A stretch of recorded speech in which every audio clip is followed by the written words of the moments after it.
Bismillahirrahmanirrahim. Assalamualaikum warahmatullahi wabarakatuh. Innal hamdalillah nahmaduhu wa nasta'inuhu wa nastaghfiruh wa na'udzu billahi min shururi anfusina wa min sayyiati a'malina. May yahdihillahu fala mudilla lahu wa may yudlil fala hadiya lahu. وأشهد أن لا إله إلا الله وحده لا شريك له وأشهد أن محمدا عبده ورسوله يا أيها الذين آمنوا اتقوا الله حق تقاته ولا تموتن إلا وأنتم مسلمون يا أيها الناس اتقوا ربكم الذي خلقكم من نفس واحدة وخلق منها زوجها وبث منهما رجالا كثيرا ونساء واتقوا الله الذي تساءلون به والأرحام إن الله كان عليكم رقيبا يا أيها الذين آمنوا اتقوا الله وقولوا قولا سديدا يصلح لكم أعمالكم ويغفر لكم ذنوبكم ومن يطع الله ورسوله فقد فاز فوزا عظيما أما بعد فإن أصدق الحديث كتاب الله وخير الهدى هدى محمد صلى الله عليه وسلم وشر الأمور محدثاتها وكل بدعة ضلالة. Kita panjatkan puja dan puji syukur kehadirat Allah Tabaraka wa Ta'ala. Pada kesempatan malam yang sangat cerah ini, kita kembali diberi kekuatan, kesehatan, hidayah serta taufik dari Allah Jalla wa'ala. Sehingga kita bisa kembali menghadiri pengajian rutin tafsir kita ini di Masjid Agung Darussalam Purbalingga. Kita berharap semoga Allah Tabaraka wa Ta'ala berkenan untuk melimpahkan kepada kita semuanya ilmu yang bermanfaat, sehingga bisa kita amalkan sebagai bekal untuk menghadap kepada Allah Jalla wa'ala. Amin ya Rabbal Alamin. Salat dan salam semoga senantiasa tercurahkan kepada junjungan kita Nabi besar Muhammad sallallahu alaihi wasallam, kepada para sahabatnya, keluarganya dan umatnya yang setia mengikuti tuntunannya hingga hari akhir nanti. Para hadirin dan hadirat yang kami hormati, pada pengajian yang telah lalu, kita telah membahas tafsir dari ayat yang pertama dari surat apa? Al-Kafirun. Yang berbunyi apa? Qul ya ayyuhal kafirun. Katakanlah wahai orang-orang kafir. Pertanyaan pertama. Di dalam banyak ayat Allah Subhanahu wa Ta'ala memerintahkan kepada Nabi-Nya Muhammad sallallahu alaihi wasallam untuk bersifat lembut dan santun dalam berdakwah.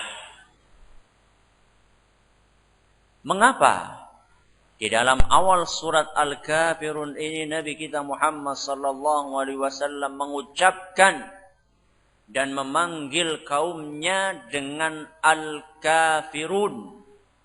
Wahai orang-orang apa? Kafir. 3 jawaban kami sebutkan pada pertemuan yang telah lalu. Monggo.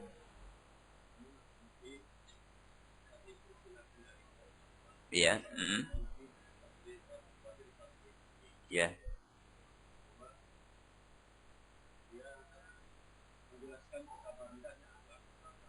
Ya.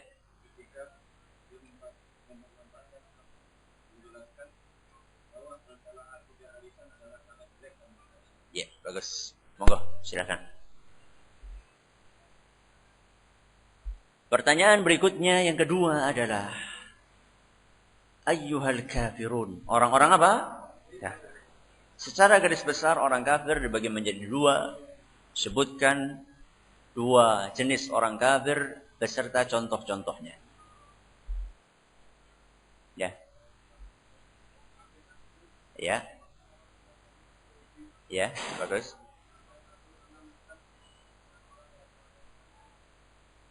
Bagus.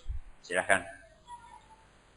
Pertanyaan berikutnya adalah orang yang murtad dari agama Islam bisa karena perkataan atau perbuatan atau keyakinan. Orang yang murtad dari agama Islam bisa karena satu di antara tiga hal. Yang pertama apa? Perkataan. Yang kedua perbuatan. Yang ketiga keyakinan. Sebutkan contoh masing-masing. Satu saja, tidak usah banyak-banyak. Saya korting satu. Nah, silahkan. Ya.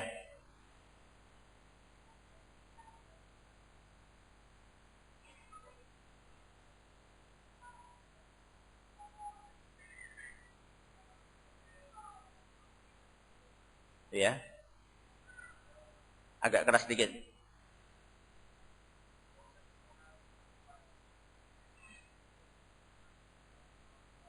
Ya.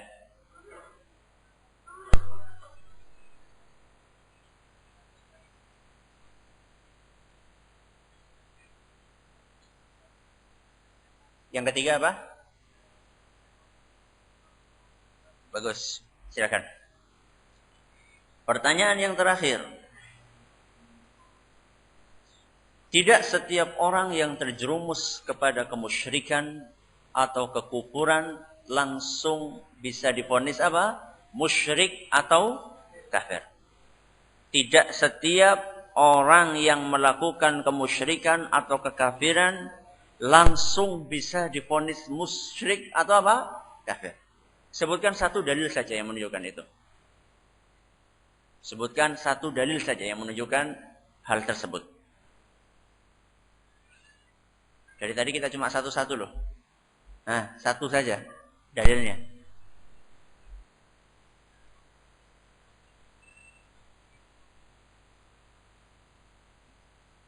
Semuanya pas ini? Pas semuanya? Masya Allah. Oh ya, monggo.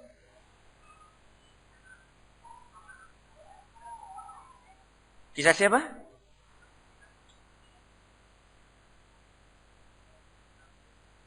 Kisah Abu Dzar. Kisah siapa? Yang diutus oleh Nabi SAW siapa? Ibnu Mas'ud bukan juga. Ibnu Abbas bukan juga. Waduh ini. Ini kalau salah orang ini bahaya nih. Siapa? Terus kisahnya kayak gimana? Ya udah saya kasih tahu kisahnya Mu'ad bin Jabal.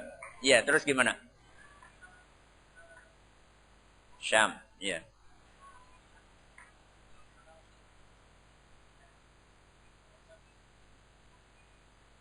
Iya.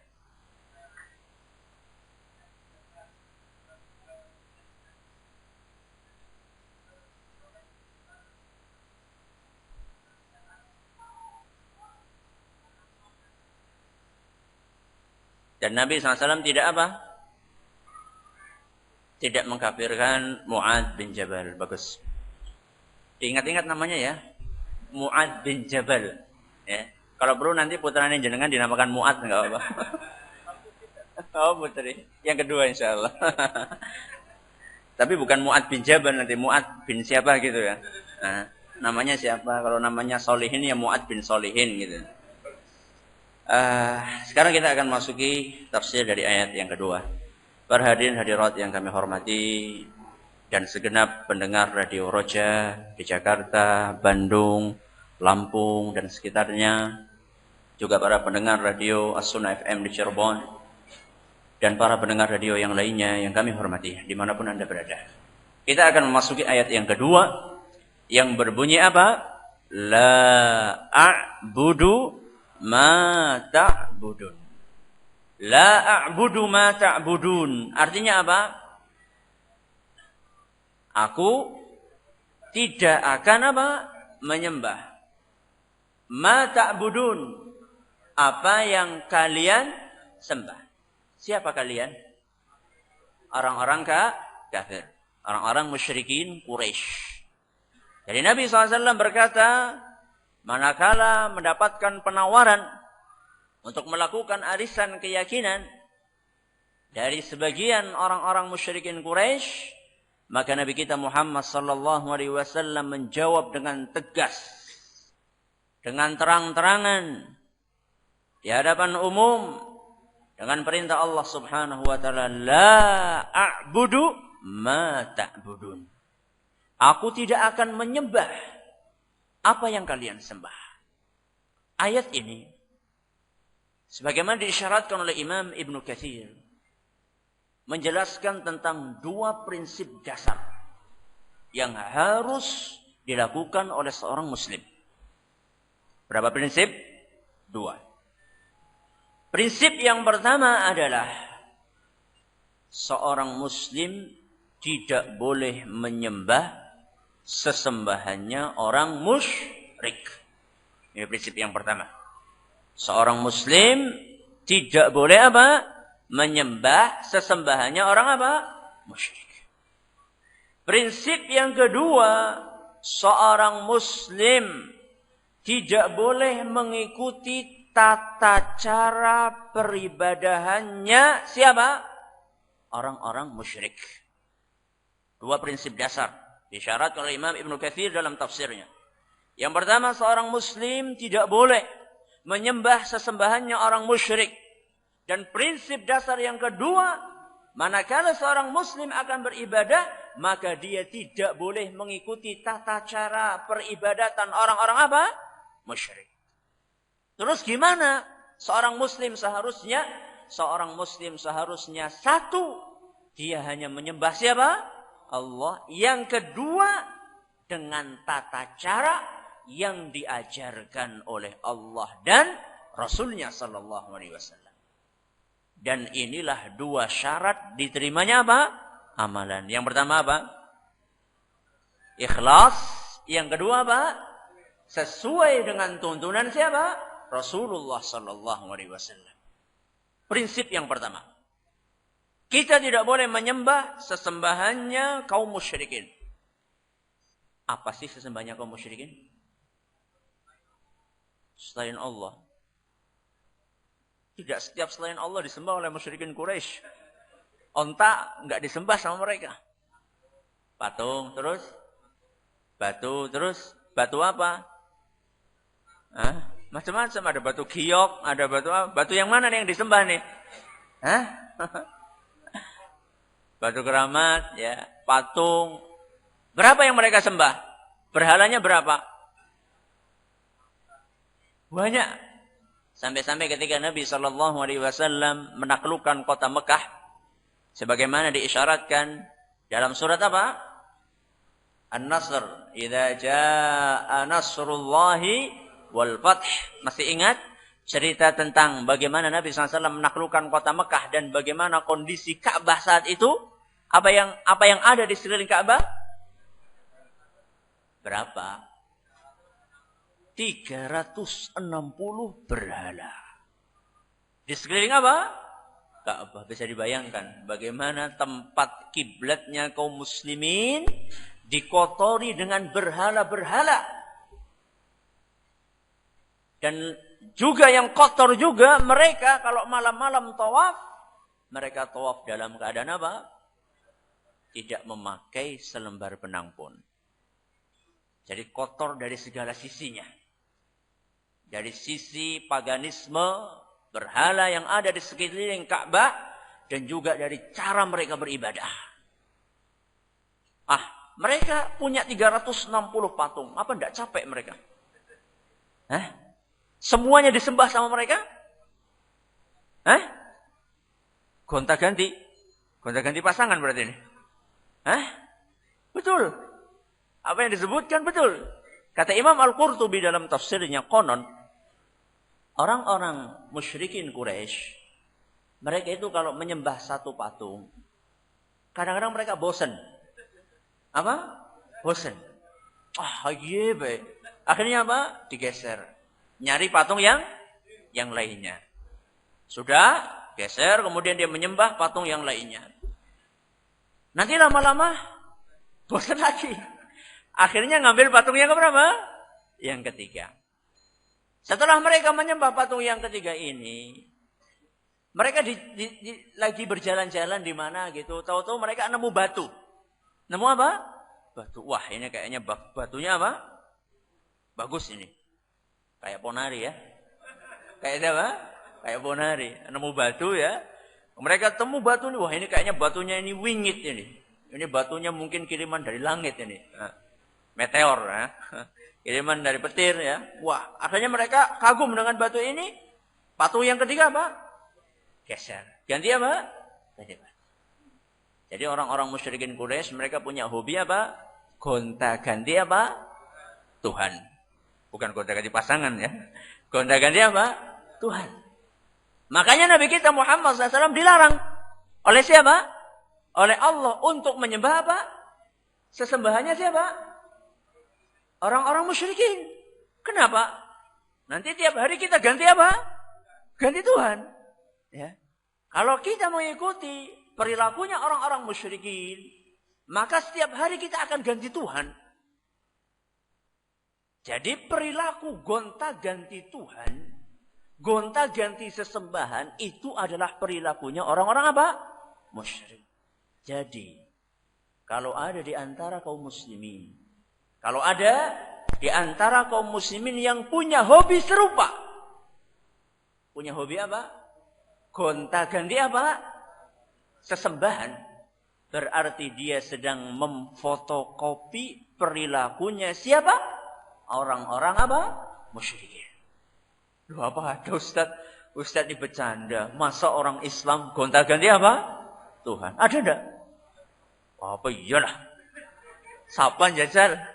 Contohnya mana? Hah? Ada contohnya. Ada sebagian orang Islam kalau pas lagi sholat, puasa, zakat, haji. Untuk siapa? Untuk Allah. Kalau pas lagi sholat, Masya Allah untuk Allah. Ya, pas lagi puasa juga untuk Allah. Pas lagi zakat juga untuk Allah. Pas lagi haji juga untuk Allah. Tapi giliran sakit. Perginya kemana? Perginya nyari batu saktinya siapa tadi? Jadi kalau dalam masalah kesehatan mereka ganti Tuhan. Ganti apa? Sesembahan. Mereka tidak lagi kembali kepada Allah Subhanahu wa ta'ala yang dia sembah ketika sholat, ketika puasa, ketika zakat, dan ketika haji. Ini. Nanti giliran mereka ingin selamat. Supaya tidak diganggu. Maka mereka menyimpan benda-benda apa? Keramat. Mulai dari keris sampai apa? Sampai wesi kuning. Ya, disimpan semuanya di rumah. Kemudian setiap tahun, setiap awal bulan Sura diapakan? Dijamas. Ya. Berarti lain lagi ini, ganti lagi apanya? Ganti lagi sesembahannya. Nanti giliran pengen rezeki lancar, mereka nyari kuburannya siapa? Jadi kata sebagian orang penyebar Islam di negeri kita, yaitu para wali sanga ya, atau wali songo, yang diharapkan mereka semoga mendapatkan pahala dari jasa-jasa mereka menyebarkan Islam di Indonesia. Allahumma amin. Tapi yang jadi masalah adalah para pengikutnya. Yang jadi masalah adalah apa? Para pengikutnya. Saya pernah baca di mana lupa. Setiap wali itu punya spesialisasi menurut pengikutnya. Jadi kalau di rumah sakit ada spesialis apa? Jantung, dalam, ada spesialis gigi, ada spesialis apa? Mata, THT. Para wali itu juga menurut para pengikutnya, sebagian pengikutnya itu punya spesialisasi sendiri-sendiri.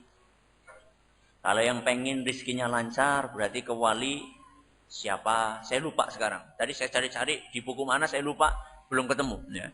Nanti yang melancarkan rezeki wali siapa? Yang pengen nyalek jadi kemana? Wali siapa? Terus yang pengen lulus ujian, boleh wali sing pinter siapa? Ya. Kemudian gitu.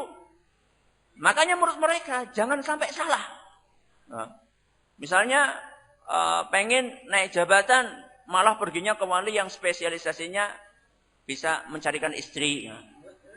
Nanti nggak dapat jabatan, mau dapat apa? Dapat istri. Bukan dapat dua-duanya, enak sekali dapat dua-duanya. Nah, sampai sedemikian rupa. Ya. Sampai sedemikian rupa mereka berpindah-pindah apa? Sesembahan. Maka berhati-hatilah. Ya. Jangan sampai kita menyembah sesembahannya siapa? Orang-orang musyrikin. Ya. Orang-orang musyrikin, mereka gonta-ganti sesembahan, dan hati-hatilah. Jangan sampai kita gonta-ganti apa? Sesembahan.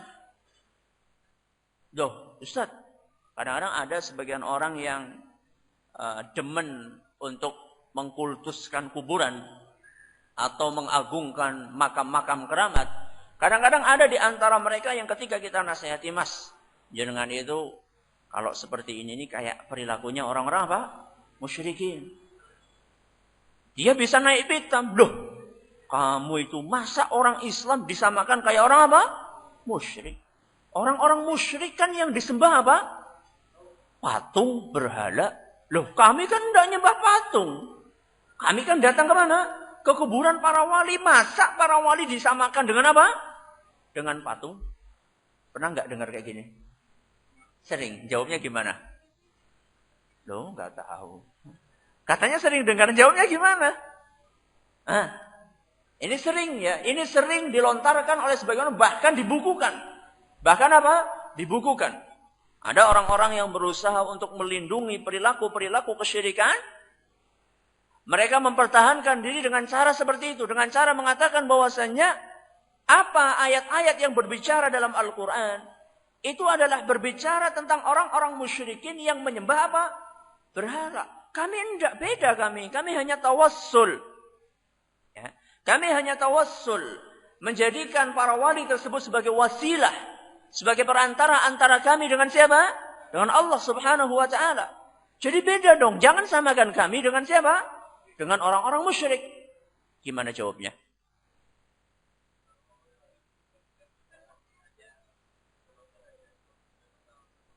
Bagus.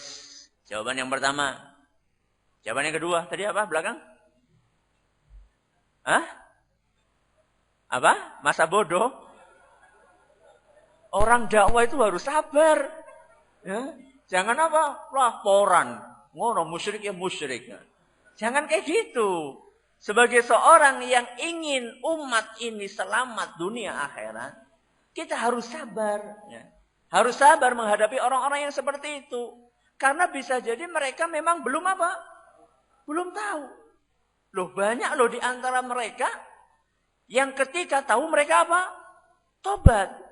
Bahkan mungkin ada di antara kita yang awalnya dulunya kayak gitu kan? Iya. Karena ketidaktahuan kita. Kemudian karena ada orang yang sabar mendakwahi kita. Sedikit demi sedikit. Mau berdiskusi dengan kita. Akhirnya apa? Terbuka. Jadi kita harus sabar menghadapi orang-orang yang melakukan tindak apa? Kesyirikan. Sabar dalam mendakwahi mereka. Jawaban yang pertama tadi disebutkan. Sudah betul. Ada jawaban yang lain? Silahkan. Sekurang-kurangnya ada 3 jawaban. Sekurang-kurangnya ada berapa? 3 jawaban. Jawaban yang pertama. Tadi mereka mengatakan orang-orang musyrikin itu yang mereka sembah adalah apa? Berhala. Pertanyaannya, apakah orang-orang musyrikin melulu hanya menyembah berhala? Nah, ini harus didudukkan terlebih dahulu. Ini pertanyaan pertama. Apakah orang-orang musyrikin Quraisy yang mereka sembah hanya berhala dan patung? Jawabannya tidak. Orang-orang musyrikin Quraisy dan juga orang-orang musyrikin yang lainnya pada zaman dahulu kala, mereka juga menyembah selain apa? Patung. Mereka juga menyembah wali. Mereka juga menyembah nabi. Mereka juga menyembah malaikat. Mereka juga menyembah apalagi orang-orang saleh. Dan mereka juga menyembah setan. Ya. Jadi yang mereka sembah bukan hanya benda mati. Mereka juga menyembah apa? Makhluk hidup. Yang mereka sembah bukan hanya yang tidak berakal. Tapi yang berakal pun juga apa? Mereka sembah. Mana buktinya Ustaz? Buktinya silahkan buka. Saya akan bawakan 1, 2, 3, 4, 5, 6. 6 ayat. Silahkan dibuka nanti di rumah. Tidak mungkin kalau kita bacakan semuanya, waktunya akan habis. 6 ayat. Dan masih ada ayat yang lain. Ini sekedar contoh saja. Nanti buka. Bahwasannya orang-orang musyrikin bukan hanya menyembah apa? Berhala. Pertama, surat Ali Imran ayat 79 sampai 80. Surat Ali Imran ayat 79 sampai ayat berapa? 80. Ini di sini disebutkan bahwasanya mereka menyembah malaikat dan para nabi. Kemudian surat Al-Maidah ayat 116. Surat Al-Maidah ayat 116. Di sini disebutkan mereka menyembah Nabi Isa alaihi salam dan ibunya. Siapa? Maryam. Lalu surat Al-Isra ayat 57. Surat apa tadi? Al-Isra ayat berapa? 57. Dan surat At-Taubah ayat 31. Surat At-Taubah ayat 31.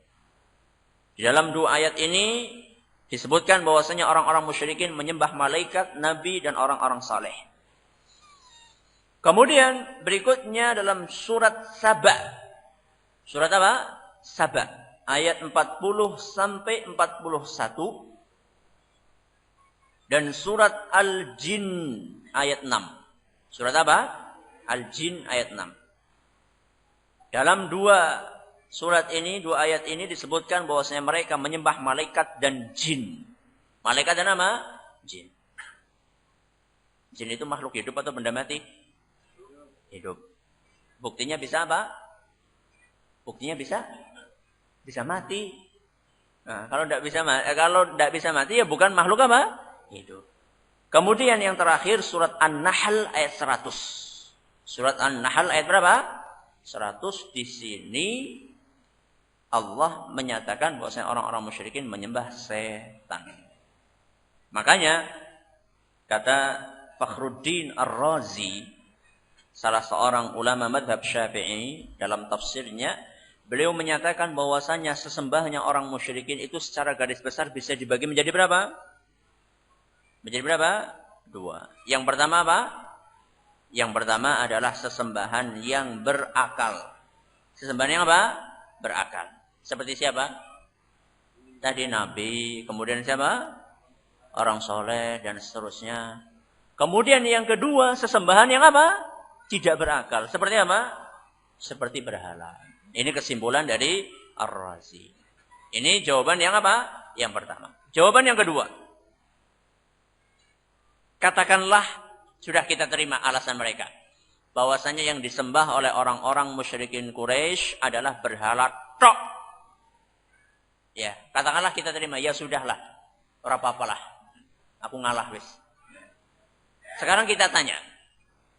Berhala itu patungnya siapa? Berhala yang disembah itu patung dan gambar siapa yang disembah? Hah? Patungnya onta? Hah? Apa patungnya rumah? Bukan. Yang disembah oleh mereka adalah berhala atau patungnya orang-orang soleh. Berarti kan ujung-ujungnya apa? Podo wae. Ya. Jadi andaikan mereka itu memang hanya menyembah berhala saja, jawaban yang kedua adalah berhalanya siapa? Patung gambar siapa? Di antara yang mereka sembah adalah patung-patung yang bernama Wad, Suwa, Yaghus, Ya'uq, dan Nasr. Mereka adalah orang-orang soleh pada zamannya Nabi siapa? Nuh. Dan jangan lupa, salah satu di antara 2 berhala orang-orang musyrikin Quraisy yang paling besar adalah Latta. Latta itu siapa? Ada yang tahu Latta itu siapa?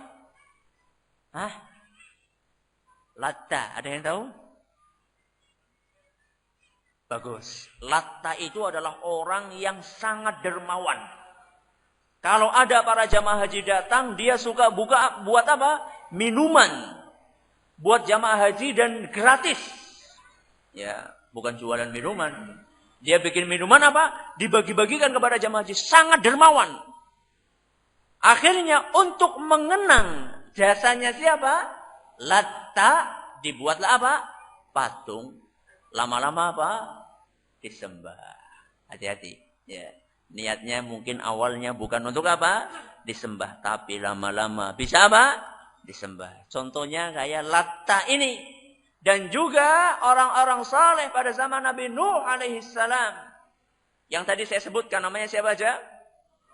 Wad, Suwa, Yaghus, Ya'uq, Nasr. Mereka itu orang-orang yang sangat soleh pada zamannya Nabi Nuh alaihissalam. Setelah mereka pada meninggal dunia, anak cucu mereka mengatakan, wah ini kita sudah kehilangan orang-orang soleh ini. Gimana ya? Mereka itu biasa menginspirasi kita supaya kita semangat apa? Beribadah. Gimana ya caranya supaya kita apa? Bisa semangat kayak mereka. Apa difoto ya? Karena foto, Bian. Akhirnya mereka tanya-tanya gambarnya kayak apa. Akhirnya dibikinlah gambar atau patungnya orang-orang soleh tersebut. Tujuannya apa? Disembah? Tujuannya apa? Untuk mengenang jasa-jasa mereka. Supaya kita semangat beribadah seperti orang-orang soleh tersebut. Betul, awalnya betul. Di tempat ibadah mereka digambari patung-patung seperti itu. Dan memang tidak disembah awalnya. Tapi begitu yang bikin patung, apa? Pada mati, mereka punya cucu, punya buyut, punya apa lagi? Cicit, punya apa? Cangga, uduk-uduk apa? Wali dulu ya. Saya tidak hafal ya. Saya ngapal uduk-uduk siwur bae ya. Yang ini mereka tidak tahu. Mereka tidak tahu kalau tujuan awalnya apa? Hanya sekedar untuk mengenang. Akhirnya apa? Akhirnya setan masuk kepada mereka. Tahu enggak? Bapak-bapak kalian itu bikin patung ini tujuannya adalah karena patung-patung ini yang menurunkan hujan. Yang mendatangkan rezeki adalah patung-patung ini. Ini kata si setan. Karena anak cucu cicit ini adalah orang-orang yang bodoh-bodoh. Akhirnya mereka termakan hasutannya siapa? Setan. Disembahlah Wad, Yaghus, Ya'uq, dan Nasr. Jadi sesembahannya, berhalanya orang-orang musyrikin Quraisy itu patungnya siapa? Orang-orang apa? Saleh. Sudah. Jadi kata Ar-Razi juga, orang-orang intelek di antara kaum musyrikin. Jadi kaum musyrikin juga ada orang apanya? Inteleknya. Ada yang apa? Intelek. Kata Razi, ya. Orang-orang musyrikin yang intelek di antara mereka, ketika menghadap kepada patung dan berhala yang mereka sembah, mereka bukan menyembah batu dan apa? Dan kayu ini tidak. Tapi mereka niatnya adalah ingin menyembah arwah orang-orang soleh yang gambarnya ada di sini. Arwahnya sudah di langit. Menurut mereka arwahnya sudah di langit. Jadi karena arwahnya nggak mungkin apa? Turun. Maka diwakili oleh siapa? Oleh patungnya. Ya. Minta. Kalau dijawab gimana? Melayu. Makanya pernah diceritakan ada orang yang iseng. Ya.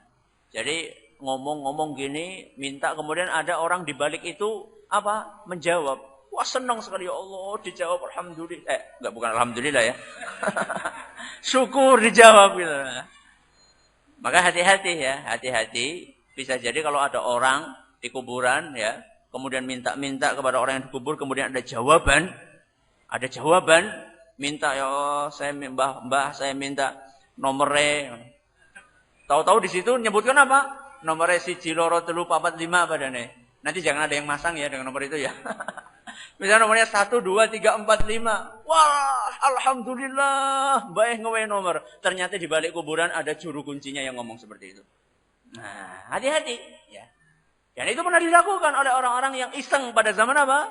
Pada zaman jahiliyah dulu. Jadi, ini jawaban yang keberapa? Yang kedua. Jawaban yang ketiga. ayat-ayat yang berisikan larangan. Ayat-ayat yang berisikan larangan menyembah selain Allah bersifat umum. Ayat-ayat yang berisikan larangan menyembah selain Allah sifatnya apa? Umum. Maksudnya gimana Ustaz? Maksudnya tidak membeda-bedakan antara sesembahan yang berakal sama yang tidak apa? Berakal. Antara benda mati sama apa? Makhluk hidup. Tidak dibeda-bedakan. Pokoknya selain Allah tidak boleh apa? Disembah. Entah itu benda mati, entah itu makhluk hidup, entah itu yang berakal, entah itu yang tidak berakal, semuanya tidak boleh. Itu ayat-ayat tersebut. Ayatnya apa saja? Silahkan dilihat. Saya bawakan 3 ayat. Surat Fatir ayat 13. Fatir ayat berapa? 13. Yang kedua surat Al-Isra ayat 56. Surat apa? Al-Isra ayat berapa? 56. Yang ketiga surat Yunus ayat 106. 3 ayat ini memakai sighah atau bentuk, ini bahasa Arab ya, yang paham alhamdulillah, yang tidak ya tidak apa-apa. Memakai sighah al-mausul, memakai sighah al-mausul, yang mana sighah al-mausul ini dalam bahasa Arab mengandung makna cakupan yang sifatnya apa? Umum. Tidak beda-bedakan antara satu dengan yang lain. Pokoknya selain Allah tidak boleh apa? Disembah. Ini prinsip yang pertama. Jadi prinsip yang pertama adalah jangan sembah sesembahannya siapa? Musyrikin. Prinsip yang kedua, jangan tiru tata cara peribadahannya orang-orang apa? Musyrik. Ini prinsip yang kedua. Jangan tiru tata cara peribadatan kaum musyrikin. Alhamdulillah, agama kita yaitu agama apa? Islam adalah agama yang telah apa? Sempurna. Dan ini adalah keistimewaan. Makanya bersyukurlah kita beragama apa? Islam. Di dalam agama kita itu tidak pernah ada revisi. Tidak pernah ada apa? Revisi. Tidak pernah ada Al-Quran revisi pertama, nanti Al-Quran revisi keberapa? 10. Nah, Al-Quran lama sama Al-Quran apa? Baru. Kecuali apanya? Kecuali cetakannya. Ya. Tapi kalau isinya tidak pernah ada. Ya, tidak pernah ada revisi Al-Quran. Ya. Beda dengan agama yang lain. Ya. Agama yang lain ada yang lama, ada yang apa? Ada yang baru. Kemudian setiap kali kumpul para ulama, mereka merevisi isi dari kitab suci mereka. Sehingga mereka hidupnya tidak tenang. Ya, besok halal, sekarang apa? Haram. Kemarin haram, sekarang apa? Halal. Wah, ini tidak enak sekali. Ya. Dalam agama kita tidak. Dalam agama kita yang haram dulu, sekarang ya apa? Haram. Yang dulu halal, sekarang juga apa? Halal. Apa dalilnya Ustaz? Bahwasanya agama kita sudah sempurna. Al-Quran surat Al-Ma'idah. Ayat berapa? 3. Allah subhanahu wa ta'ala berfirman. Al-yawma akmaltu lakum apa? Dinakum. Pada hari ini telah aku sempurnakan agama kalian. Alhamdulillah. Bersyukurlah agama kita sudah apa? Sempurna. Wa atmamtu alaikum ni'mati, dan nikmatku telah kusempurnakan buat kalian. Wa raditu lakumul islama dina. Dan Islam sudah diridhoi oleh Allah subhanahu wa ta'ala sebagai agama kita. Maka tata cara peribadatan di dalam agama kita sudah dijelaskan sejelas-jelasnya. Cuman kadang-kadang kita yang belum apa? Belum tahu. Karena kurang apa? Karena kurang ngaji. Jadi seandainya kita mau mengkaji agama kita, seluruh ibadah sudah ada tata caranya. Jangankan masalah zikir, masalah sholat, masalah sholawat, masalah doa dan seterusnya. Nuhun sewu, masalah masuk ke apa? Kamar mandi saja sudah di apa? Sudah diatur. Makanya pernah suatu ketika ada salah seorang sahabat yang didatangi orang Yahudi. Allamakum nabiyukum kulla syai'in hatta al-khira'ah. Nabi kamu itu semuanya diajarkan. Sampai cara masuk kamar mandi aja Pak, diajarkan. Ini orang Yahudi ingin apa? Ingin mengecek. Masa masuk kamar mandi apa? Saja diatur. Kata ia, ajal. Betul. Dan saya bangga dengan itu. Nah, itu orang Islam. Jadi kalau orang Islam itu harusnya apa? Bangga dengan ajarannya. Banyak orang Islam yang sekarang itu minder dengan apa? Ajaran Islam. Silau dengan budaya apa?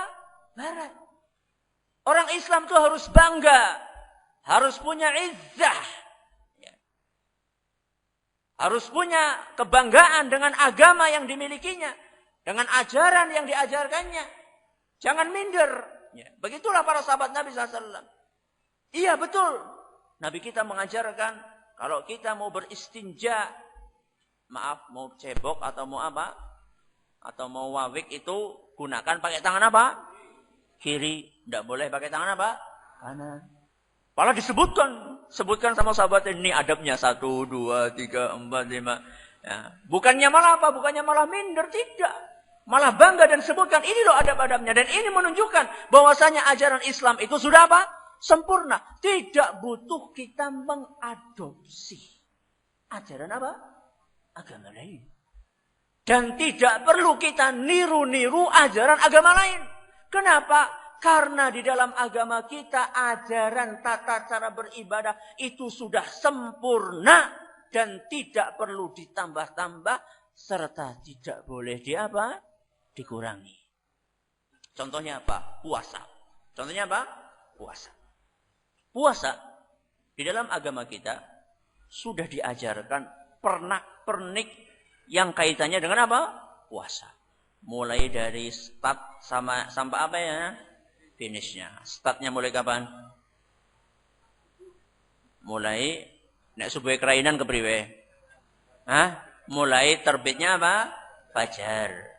Mulai terbitnya apa? Fajar. Bukan mulai imsak. Bukan mulai apa? Imsak. Imsak itu belum terbit apa? Fajar. Jadi startnya itu mulai terbit apa? Fajar. Finishnya kapan? Maghrib enak telat kepriwe? Terbenamnya apa? Matahari. Ya, karena yang namanya kalau kita katakan kayak gitu nanti imamnya telat ini dan sebagainya. Nanti kita nunggu imamnya datang loh, enggak buka-buka nanti. Terbenamnya apa? Matahari. Start finishnya sudah dijelaskan. Kemudian juga sudah dijelaskan kapan kita puasa. Ya, ada puasa Senin Kemis, ada puasa apa? Daud, ada puasa apa? 3 hari dalam 1 bulan, ada puasa 10 Muharram, ada puasa Asyura, ya. Asyura ya 10 Muharram. Ada puasa apa lagi? Arafah, 9 apa? Dzulhijjah. Ya. Ada puasa apa lagi? Weton? Oh, Syawal.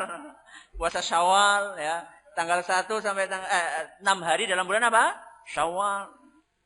Hari-hari sudah ditentukan. Juga sudah dijelaskan mana yang wajib, mana yang apa? Yang sunnah. Yang wajib puasa apa? Ramadan. Yang sunnah tadi yang sudah kita sebutkan. Sudah dijelaskan pula adab-adab orang yang berpuasa. Semuanya jelas. Dari A sampai apa? Z. Kok ada di antara orang-orang Islam yang ngambil puasanya orang lain? Puasa apa? Mutih. Puasa apa? Weton. Puasa apa lagi? Pati geni. Puasa apa lagi? Puasa ngebleng. Puasa ngelowong. Puasa ngidang. Puasa ngasrep. Itu puasa-puasa yang bukan dalam ajaran apa? Islam. Kenapa sih kita nyontoh ajaran lain? Coba saya tanya nih, orang-orang yang biasa puasa-puasa dengan puasa itu. Jenengan itu sudah puasa sunnah semuanya? Kadang-kadang Ramadan baru puasa. Ya. Yang wajib saja kadang tidak dilakukan. Apalagi yang sunnah. Kok sudah nyari puasa-puasa yang tidak ada tuntunannya dalam Islam? Ini bertolak belakang dengan firman Allah dalam Al-Quran surat Al-Kafirun ayat 2. La a'budu ma ta'budun. Ya. Jadi prinsip yang kedua, jangan ikut-ikutan cara peribadatan orang lain. Maksudnya orang non-muslim. Alhamdulillah ibadah kita banyak. Kalau kita habiskan umur kita untuk mengerjakan ibadah-ibadah yang sudah dituntunkan, mungkin kita enggak. Banyak yang masih belum bisa kita lakukan. Kok kita sudah mencari ibadah-ibadah yang enggak ada tuntunannya dalam Islam ini bagaimana?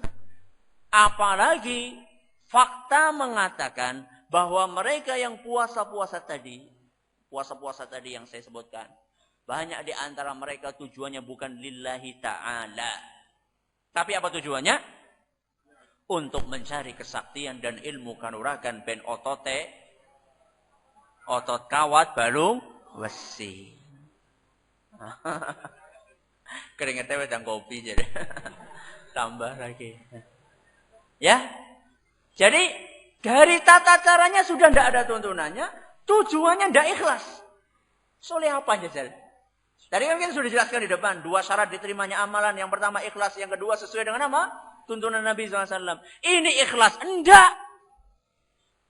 Enggak tuntunan juga. Enggak ada. Terus mau dapat apa? Ya tadi dapat ilmu apa? Kanuragan tadi. Ya, ini puasa. Contoh yang lain, iktikaf.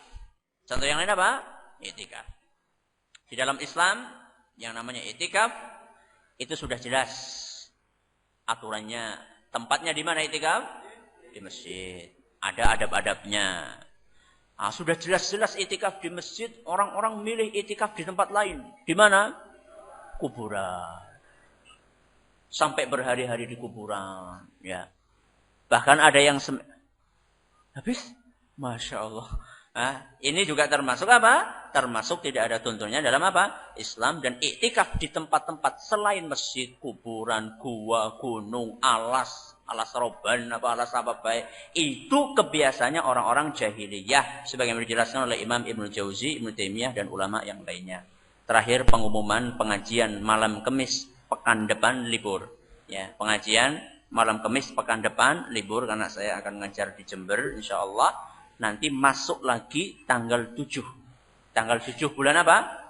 Maret insyaallah taala. Atas segala perhatian kami ucapkan terima kasih, atas segala kekurangannya kami mohon maaf yang sebesar-besarnya. Subhanakallahumma bihamdika asyhadu an la ilaha illa anta astaghfiruka wa atubu ilaik. Assalamualaikum warahmatullahi wabarakatuh.